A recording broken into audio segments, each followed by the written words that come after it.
안녕하세요. 전주시 찾아가는 금융학교. 여러분과 함께하는 저는 강사 박미진입니다. 이번 차시는요, 용돈 관리의 달인이라는 주제로 함께 이야기 나눠볼게요. 본격적인 이야기 앞서 다음 중 용돈이 아닌 것은 무엇인지를 한번 맞춰보도록 하겠습니다.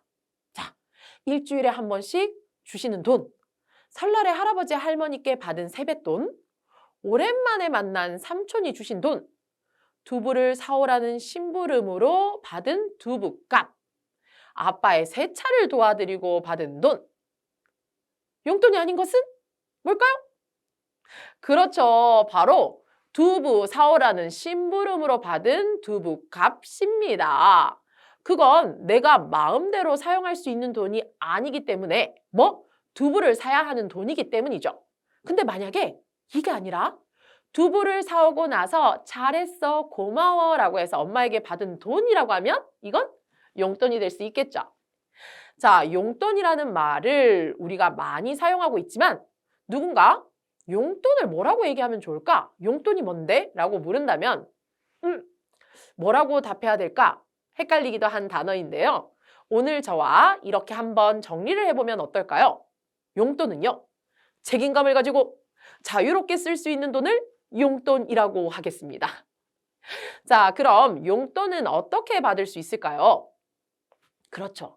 정해진 날에 꼬박꼬박 용돈을 받는 친구도 있고 필요한 때에 필요한 만큼의 돈을 받는 친구도 있더라고요. 그리고 대부분의 친구들은 경험해 봤을 것 같은데 명절이나 특별한 날, 그쵸? 어른들, 오랜만에 만난 친척들이 주신 돈도 용돈입니다. 특히 세뱃돈도요. 그리고 또 어떤 친구들은 집에서 우리 가족 중 어른들이 해야 할 일을 제가 대신하고요. 그 대가로 홈 아르바이트비를 법니다 하는 친구들도 있더라고요. 자, 여러분은 어떤 형태의 용돈이 가장 좋나요? 전 사실 전부 다 좋습니다. 자, 꼬박꼬박 받는 것도 좋고요. 가끔 받는 것도 좋고요. 열심히 일해서 받는 것도 좋고. 왜? 내가 쓸 수 있는 돈이 많아지는 거니까요. 그쵸? 이렇게 모두의 용돈을 받았으면 좋겠습니다.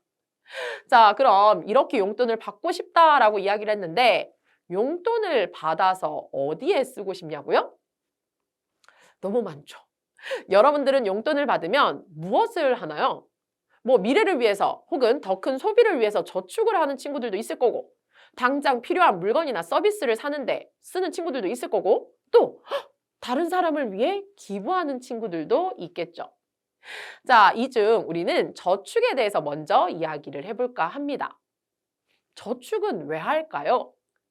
나중에 무슨 일이 있을지 모르니 미리 준비하려고 저축을 하기도 하고요. 혹시 아프거나 필요할 때 사용할 수도 있고요. 또 용돈을 받아서 미리 일정 금액을 저축하고 소비를 하면 낭비를 막을 수도 있습니다. 용돈이 생기면 먼저 소비하고 저축한다는 친구들도 많던데요. 그런 친구들은 저축해서 큰 돈을 모으기 힘들 수도 있습니다. 왜냐면요, 소비하고 남겨야지 라고 생각하지만 대부분 소비를 하다 보면 욕심이 생겨서 이것도 하고 싶고 저것도 하고 싶고 여기도 써야 되고 저기도 써야 되고 그쵸? 이렇게 써버리다 보면 남는 돈 없이 모두 써버릴 때도 있거든요. 그렇기 때문에 나는 저축해서 돈을 좀 모아야겠어 라는 생각을 하는 친구들에게 선생님이 살짝 팁을 주자면 무조건 용돈을 받으면 제일 먼저 일정한 금액을 떼서 저축하고 남은 돈으로 소비하면 돈을 훨씬 더 잘 모을 수 있습니다. 자, 다음은 소비입니다. 용돈으로 지금 나에게 필요한 물건을 사는 활동인데요. 어떻게 사용할지 미리 계획하지 않으면 돈을 다 써버리고 후회할 수도 있겠죠. 또 소비를 하기 전에 계획하는 것만큼 중요한 부분이 바로 소비 후에 내가 좋은 소비를 했나 확인하는 부분입니다.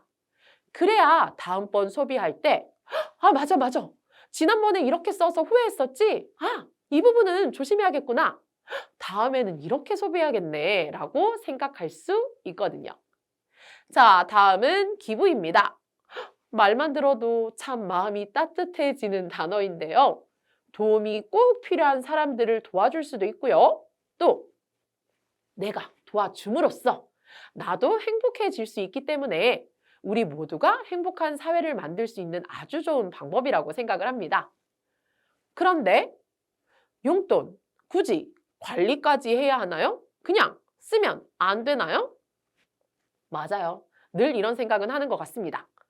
이제 돈에 대해 관심을 갖고 공부하는 친구들은 모두 알고 있겠지만 용돈을 관리하면 내 수입과 지출 내역을 정확하게 파악할 수 있고 그래서 내가 현재 가진 돈에 대해서도 정확하게 알 수 있어요.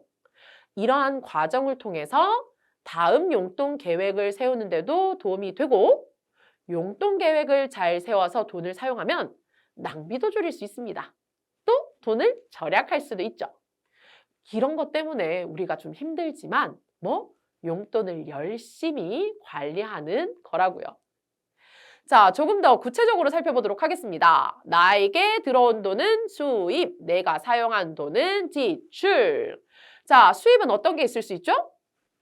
정해진 날에 받는 용돈도 들어올 수 있고 설날에 받은 세뱃돈도 있을 수 있고 특별한 날에 받은 돈도 있을 수 있겠죠. 이런 모든 것들이 수입에 해당이 되고 내가 어떻게, 언제, 얼마나 받았는지를 정확하게 알아야 언제, 어떻게, 얼마나 쓸지 지출 계획을 세울 수가 있겠죠. 자, 그럼 지출은 어디 할 수 있을까요? 맞아요. 학교 준비물 샀어요. 가능합니다. 친구 생일 선물 샀어요. 가능해요. 간식 사 먹었습니다. 가능합니다. 자, 이렇게 지출 역시 내가 언제 어디에 얼마를 썼는지 잘 알아야 남은 돈이 얼마인지도 정확하게 알 수 있다고 했지요. 자, 나에게 들어온 돈, 나간 돈 정확하게 확인해야 남은 돈이 얼마인지를 알고 내가 현재 가지고 있는 돈을 정확하게 파악할 수 있으면 그 돈을 또 어떻게 사용할지 계획도 세울 수 있겠죠. 내일 수업 준비물을 사기 위해 1,000원은 지갑에 넣어둬야 되고 이번 달 지원이 생일이 있으니까 선물을 사주려면 돈을 조금 더 아껴야겠어 라고 말이죠. 아니면 친구 생일날 선물 살 돈이 없어서 친구 생일 파티에 가야 돼 말아야 돼 하는 곤란한 상황이 생길지도 모르잖아요. 자, 이렇게 용돈 계획을 세우고 나면 낭비도 줄이고 절약도 할 수 있다라고 이야기 계속하고 있습니다. 알고 있죠? 그런데 계속 용돈 관리하면 이런 점이 좋아에 대해서 이야기를 나눴는데 그래서 선생님, 용돈 관리는 어떻게 하는 게 좋나요? 라는 방법에 대해서 궁금해한다면 하나 추천해 드리겠습니다. 바로 용돈 관리를 도와주는 용돈기 입장 작성입니다. 자, 용돈기 입장은요. 들어온 돈과 나간 돈, 남은 돈 등의 내역들을 적을 수 있는 노트, 수첩이라고 생각하면 좋겠네요. 요즘은 어플로도 나와 있어서요. 꼭 내가 손으로 쓰는 게 아닐 수도 있습니다. 자, 용돈기 입장은 내 돈의 사용 내역과 돈의 흐름을 모두 기록해야 하기 때문에 꼭 포함되어야 하는 항목들이 있습니다. 자, 첫 번째는요. 날짜예요. 아까 선생님이 얘기할 때 언제 썼는지, 언제 들어왔는지라고 이야기를 했죠. 이 날짜에 따라서 내용을 기록하게 됩니다. 두 번째는요. 바로 내용입니다. 어떤 곳에 어떻게 돈을 사용했는지, 어떻게 돈이 들어오게 되었는지 이러한 자세한 내용들이 기록되어야겠죠. 세 번째는요. 들어온 돈. 네 번째는 나간 돈. 마지막으로는 남은 돈입니다. 이렇게 얼마가 들어왔고 얼마가 나갔고 얼마가 남았는지를 기록한 후에 마지막에 전체 나에게 들어온 돈이 얼마인지 나간 돈이 얼마인지 이렇게 한눈에 확인할 수 있도록 합계도 확인을 해야겠죠. 그럼 용돈기 입장은 돈을 사용한 내역만 작성하느냐? 아닙니다. 돈을 어떻게 쓸지 계획하는 예산 부분, 사용하고 기록하는 부분, 마지막 결과를 계산하는 결산까지 3단계에 맞춰 작성하는 것이 좋습니다. 돈이 어떻게 들어오고 어떻게 나가는지를 예상해서 계산한다. 바로 예산. 실제 수익과 지출을 기록하는 사용. 합계를 확인하고 내가 어떤 항목에 돈을 많이 지출했는지 혹은 계획에 맞춰서 돈 관리를 잘 했는지 결과를 계산하고 반성하는 결산 과정까지 순서에 맞춰서 잘 관리하는 습관이 필요합니다. 그럼 선생님, 예산서는 어떻게 작성해야 되나요? 먼저 들어올 돈에 대해서 수입을 예상하고요. 나갈 돈을 대략 예상해서 계산해서 지출을 작성해 봅니다. 돈을 사용하는 데 있어서는 저축을 먼저 하고 소비하고, 그쵸? 필요한 것에 먼저 돈을 쓰고 돈을 모두 사용하지 않고 여윳돈, 비상금도 고려해서 사용해야 하는 것이 좋겠죠. 언제 어떻게 급한 일이 생길지 모르니까요. 자, 마지막 결과를 계산하는 결산서는요.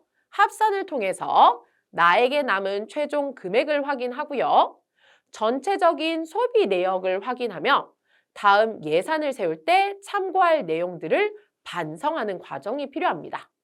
자, 설명을 잘 들었는데 용돈 기입장 잘 쓸 수 있을 것 같나요? 자, 잠시 화면을 멈춰두고요. 화면 위쪽에 작성되어 있는 나의 수익과 지출 내역을 확인해서 아래에 비어있는 용돈 기입장을 한번 채워보면 어떨까요? 쉬울 것 같은데요? 라고 생각하는 거랑 실제 작성해보는 거랑 다르니까요. 꼭 화면 잠깐 멈춰놓고 연습장 꺼내서 작성해보기 약속하겠습니다. 자, 그럼 시간을 좀 드릴게요. 자, 다 작성하셨죠? 왜? 멈췄다가 다시 재생 눌렀으니까요. 자, 그럼 작성 완료라고 가정하고 결과 확인해 보겠습니다. 첫 번째, 8월 1일 용돈 얼마였죠? 그렇죠. 들어온 돈에 3만 원, 남은 돈 역시 3만 원. 8월 3일 저축 5천 원. 자, 나간 돈에 쓸까요? 들어온 돈에 쓸까요? 맞습니다. 나간 돈에 5천 원이라고 작성. 그러면 남은 돈은 2만 5천 원. 자, 8월 6일 미술 준비물. 나간 돈 6,200원. 계산이 좀 복잡해졌어. 남은 돈은 18,800원입니다. 자, 8월 10일 홈 아르바이트를 했네요. 와, 이번에는 들어온 돈 2,000원. 자, 그럼 빨리 계산해 볼까요? 남은 돈은 28,800원. 마지막 8월 12일 떡볶이, 그쵸? 나간 돈 4,500원. 자, 그럼 마지막 남은 돈은 16,300원이죠. 맞습니다. 여기까지 쓰면 사용이죠. 그럼 뭐 해야 될까요? 마지막 합계 결산을 해야겠죠. 자, 들어온 돈 다 합쳐보십시오. 나간 돈 다 합쳐보는 겁니다. 얼마죠? 맞아요. 들어온 돈의 합계는 32,000원, 나간 돈의 합계는 15,700원. 그럼 남은 돈은 16,300원까지 모두 맞추셨나요? 오, 우리 친구들 계산 되게 잘하네요. 그쵸? 자, 오늘은 미션으로 작성했던 요 느낌 그대로 우리 생활에서도 꼭 한번 작성을 해보자고요. 자, 그럼 이번 차시 마무리 한번 해보겠습니다.